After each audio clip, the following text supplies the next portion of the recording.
Après 2 jours passés au Bénin dans le cadre de sa mission, Oulimata Sarr, directrice régionale ONU Femmes, s'est rendue au cabinet de la vice-présidente de la République. La fonctionnaire onusienne se réjouit des échanges qu'elles ont eus et a félicité Mariam Talata Zimé pour son élection. Il était important de venir la rencontrer et aussi lui rendre compte, la féliciter depuis son élection avec le président Talon. Et aujourd'hui, nous avons parlé des droits des femmes, nous avons parlé de la représentativité, du leadership féminin. Nous avons aussi parlé des questions de ressources et du rôle des parlementaires, du rôle de son bureau dans tout ce que ONU Femmes essaie de faire au niveau du Bénin. Vous le savez peut-être, ONU Femmes est l'agence des Nations Unies qui a pour mandat l'autonomisation de la femme et l'égalité des sexes. Elle nous a fait un très bel exposé sur l'histoire de votre pays, un pays qui a connu les Amazones, donc les femmes ont été dans l'espace public, dans l'espace militaire,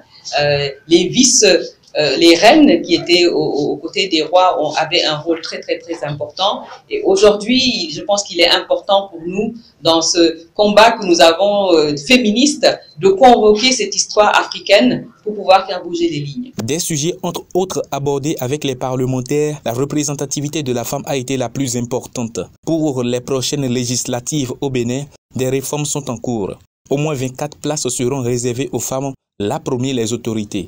Nous avons des ambitions pour le Bénin. On aimerait que le Bénin puisse avoir une Assemblée nationale paritaire. Pourquoi pas un gouvernement paritaire? Nous savons que le président Talon est engagé auprès des femmes. Le capital humain qui est au centre de votre plan national de développement parle de capital humain, c'est un des piliers importants, le grand H comme on dit. 52% de ce capital humain, ce sont des femmes.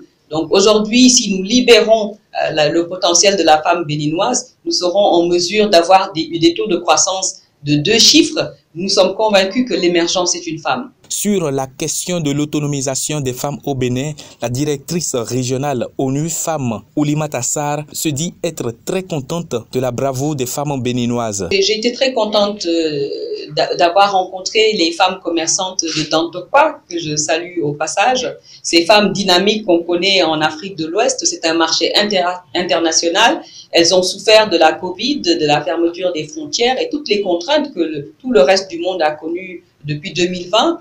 Des femmes qui nous ont demandé de faire le plaidoyer sur l'accès au financement. Au-delà de la microfinance, elles ont demandé des lignes de crédit, des montants plus subséquents, et nous mettrons ces demandes des dames autour, sur le palier du ministre des Finances. Nous sommes allés effectivement à Bonou visiter une plateforme multifonctionnelle qui a été mise en place par le PNUD, qui utilise l'énergie solaire.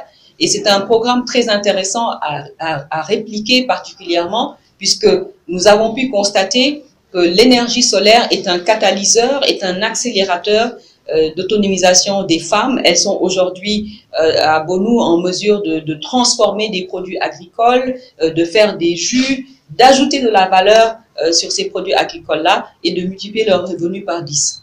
De la rencontre de la directrice avec le président de l'Assemblée nationale, Louis Vlavonou, il ressort que la bataille sera de plus en plus rude pour l'accélération de la promotion des femmes dans les instances de prise de décision. D'énormes avancées sont enregistrées pour l'émancipation de la femme, mais des défis restent à relever, a fait savoir Oulimata Sarr.